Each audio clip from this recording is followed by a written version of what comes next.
વલા મિત્રો, પરમેશ્વર પિતાના પવિત્ર નામની અંદર આપ સર્વને મારી પ્રેમી સલામ.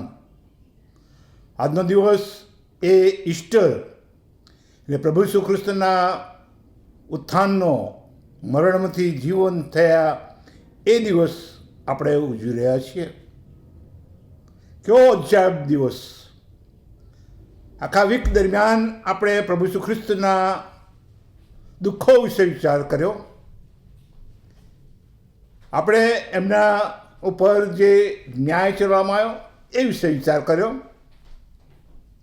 એ સાથે પોતાના શિષ્યોને જુદી જુદી રીતે અંતિમ સમયની અંદર જે શિક્ષણ તેમણે આપ્યું એ ઉપર આપણે વિચાર કર્યો.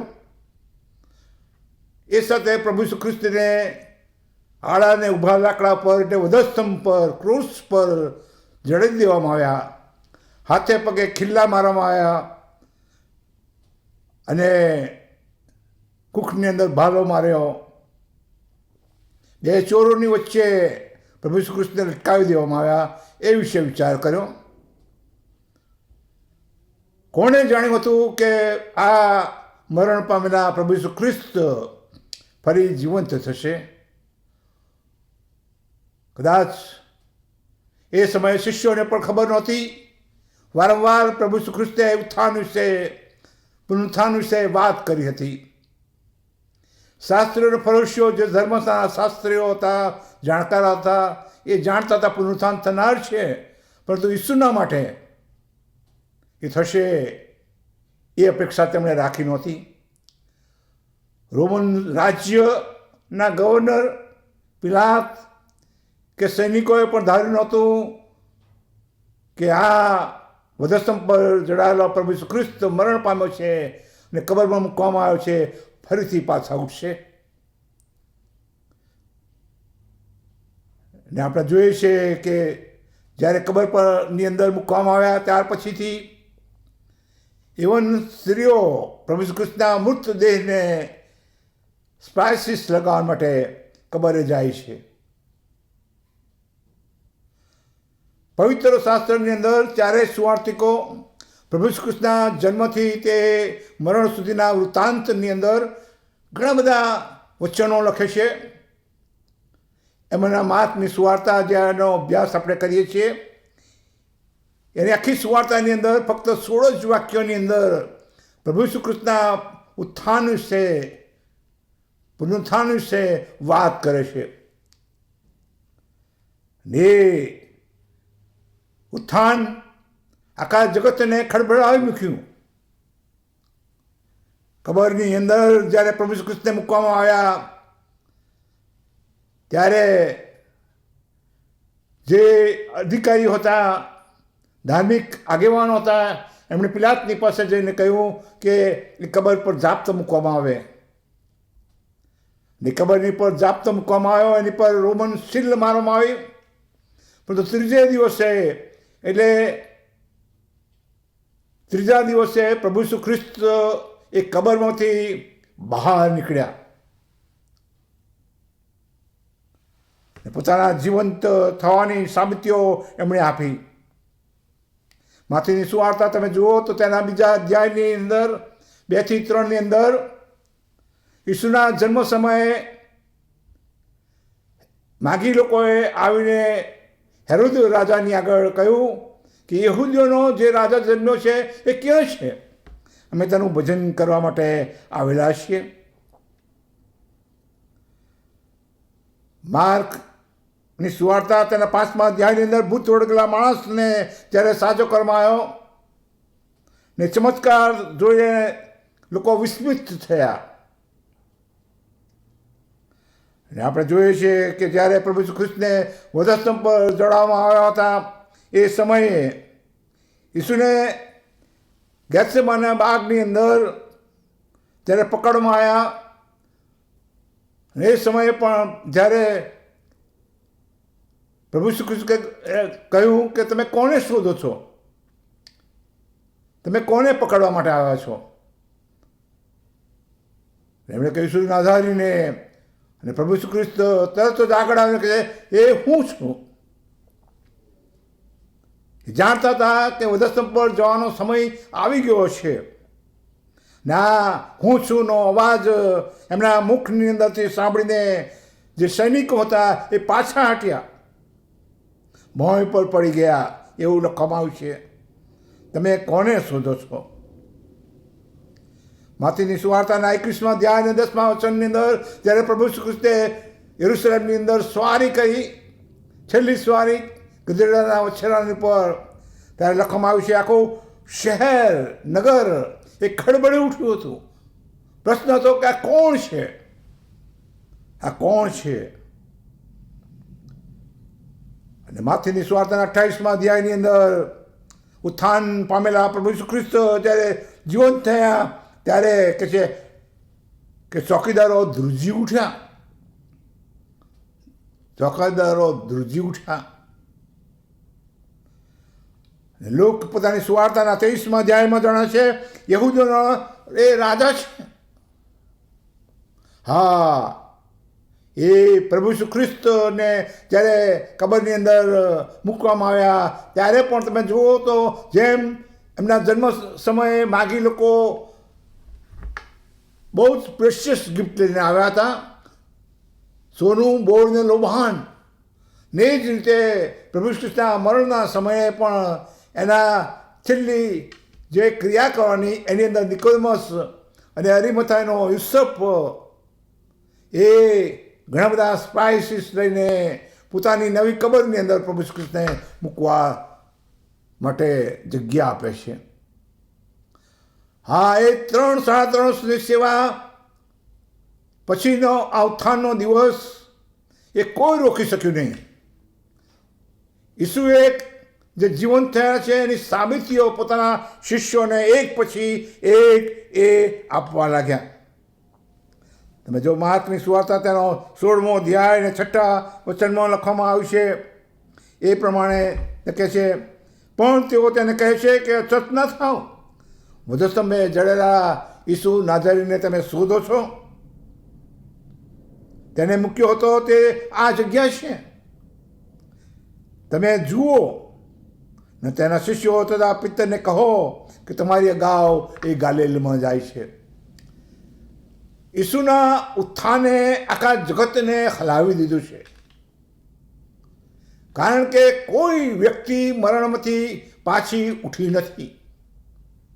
આ લાજરસને પ્રભુ શ્રી કૃષ્ણે ઉઠાડ્યો હતો, પણ પછીથી થોડા સમય પછી મરણ પામ્યા. ત્યારે પ્રભુ શ્રી કૃષ્ણ એ તો પોતે કબરમાં નથી બહાર નીકળ્યા. બાઇબલમાં લખવામાં આવ્યું છે એ પ્રમાણે, એને ઇતિહાસકારો કહે છે એ પ્રમાણે એના કપડાં એમને એમ હતા. બંધ બારણામાં હવે પ્રભુ કૃષ્ણ પ્રવેશ કરી શકતા હતા. જ્યારે શિષ્યો બંધારાની અંદર ઓરડી બંધ કરીને રોમન સૈનિકો અને રોમન ગવર્મેન્ટથી બી ગયા હતા, અને એમને એવી બીક હતી કે હવે અમારો વારો આવશે, અમારા ગુરુને વધસ્તંભ પર મારી નાખવામાં આવશે, હવે એક પછી એક અમને પણ પકડવામાં આવશે. અને તેથી ગભરાઈ ગયા હતા. નવા સમયે ઉત્થાન પામેલા પ્રભુ ઈસુ ખ્રિસ્ત એ ઓરડીની અંદર આવે છે ને કહે છે તમને શાંતિ થાઓ, બીહોમાં, બીહોમાં. એમના હૃદયોને, એના મનોને શાંત કરવામાં આવ્યા. ત્યારે બીજી વાર પ્રભુ શ્રી કૃષ્ણ અંદર આવ્યા એ પહેલાં તમે જુઓ તો થોમા ત્યાં નહોતો, પ્રભુ શ્રી કૃષ્ણનો એક શિષ્ય. ને એણે કહ્યું કે જ્યાં સુધી આ બીજા ચેલાઓએ કહ્યું કે અમે ઈસુને જોયા છે, એ આ રૂમમાં આવ્યા હતા, અમારી સાથે વાત કરી. પણ થોમા કહે છે જ્યાં સુધી મારી આંગળી એમના હાથની અંદર ન નાખું, જ્યાં ખિલ્લા મારામાં હતા ત્યાં, જ્યાં સુધી મારો હાથ એમની કુખની અંદર જ્યાં બાલો મૂકવા મારામાં હતો ત્યાં ન મૂકવું, ત્યાં સુધી હું વિશ્વાસ કરવાનો નથી. જ્યારે બીજી વાર પ્રભુ શ્રી ખ્રિસ્ત એ બંધ ઓરડીમાં આવ્યા, થોમા પણ હાજર હતો બીજા ડિસાઇપલોની સાથે. ત્યારે પ્રભુ ઈસુ ખ્રિસ્ત થોમાને કહે છે, થોમા તારી આંગળી મારા હાથમાં ઘાલ, તારો હાથ મારે કુખમાં ઘાલ, અવશ્વાસ ન રહે. અવિશ્વાસુ ન રહે. ઈસુએ ખાતરી આપી, તેમણે ખાતરી આપી કે હું મરણ પામેલો હતો પણ જીવંત છું. હે પ્રભુ શ્રી કૃષ્ણની સુવાર્તા ફક્ત થોડા સમયની અંદર જ આખા વિશ્વની અંદર ફેલાઈ ગઈ. ઇવન તમે જુઓ તો ભારત દેશની અંદર પ્રભુ શ્રી કૃષ્ણનો શિષ્ય એ જ થોમા, જે ડાઉટ અવિશ્વાસુ કહેવામાં આવતો હતો, એણે પહેલી સદીની અંદર આવીને દક્ષિણની અંદર પ્રભુનું કામ કર્યું હતું. હા વાલા મિત્રો, આજનો દિવસ ઈસ્ટર એ તો આનંદનો દિવસ છે, કારણ કે આપણો પ્રભુ શ્રી કૃષ્ણ એ જીવંત પ્રભુ છે, એ ઉઠ્યો છે. અને પ્રભુ શ્રી કૃષ્ણ કહ્યું કે જાઓ ને આખા જગતને જણાવો સુવાર્તા જે તમને આપવામાં આવી છે એ તમે જણાવો. તેથી જ લુક પોતાની સુવાર્તાની પૂરી કરતા બીજો જ્યારે વૃત્તાંત પ્રેરિતોના કામ લખે છે, ત્યારે શરૂઆતની અંદર પ્રભુ શ્રી કૃષ્ણ સ્વર્ગારોહણ પહેલાં એને ખાતરી આપે છે, હું જીવંત છું. હા, પૃથ્વી પર એમણે ઘણી બધી સાક્ષીઓ આપી. ઇવન સંત પાઉલ પાછળથી લખે છે કે અરે મરણ તારો જય ક્યાં, અરે મરણ તારો ડંખ ક્યાં. પાપનો ડંખ જે આપણને લાગ્યો હતો, આ જગતની અંદર પાપે જે પ્રવેશ કર્યો હતો, શૈતાન એવું માનતો હતો કે મારી જીત છે વધસ્તંભ પર, પણ જ્યારે કબર ખુલી ગઈ ત્યારે એ હારી ગયો. કારણ કે આખા જગતના માટે પ્રભુ શ્રી કૃષ્ણે પોતાનું લોહી વેવડાવ્યું છે. જો કોઈ પાપી પસ્તાવો કરે, એના જીવનની અંદર પ્રભુ શ્રી કૃષ્ણ પ્રવેશ કરે છે, નવું જીવન આપે છે. કેવી અજાયબ જેવી આ બાબત છે. The good news that Jesus is alive, even alive today. આજે પણ આપણો પ્રભુ કૃષ્ણ છે એ જીવંત છે, અને તેથી આપણે જીવતા દેવની પ્રાર્થના કરીએ છીએ. આપણે કોઈ મૃત દેહની નહીં, કોઈ કબર આગળ જઈને વર્શિપ કરતા નથી, પરંતુ આપણા હાથ ઊંચા કરીને આકાશ તરફ જોઈને જે પ્રભુ શ્રી કૃષ્ણ હું જોઉં છું ને પાછો તમને લેવાના માટે આવીશ, એ જ પ્રભુને આપણે વર્શિપ કરીએ છીએ. ઈસ્ટર એ તો પુનરુત્થાનનો દિવસ. ઈસુ એ કબરમાં નથી, પરંતુ કબરની બહાર છે. ને તેથી અહીંયા આ સુવાર્તામાં લખવામાં આવ્યું છે, જ્યારે અઠવાડિયાના પહેલા દાડે પ્રભાતે મરિયમ માગદાલેણ ને બીજી સ્ત્રીઓ કબરની પાસે ગઈ, ત્યારે ત્યાં આગળ પ્રભુ શ્રી કૃષ્ણ તેમને મળ્યા. તે જીવતો છે, તેના જોવામાં આવ્યો ને સાંભળીને તેઓએ પ્રથમ તો વિશ્વાસ ન કર્યો, પણ જઈને એમણે આ સુવાર્તા પ્રભુના શિષ્યોને આપી. પ્રથમ દર્શન આ સ્ત્રીઓને થયું હતું.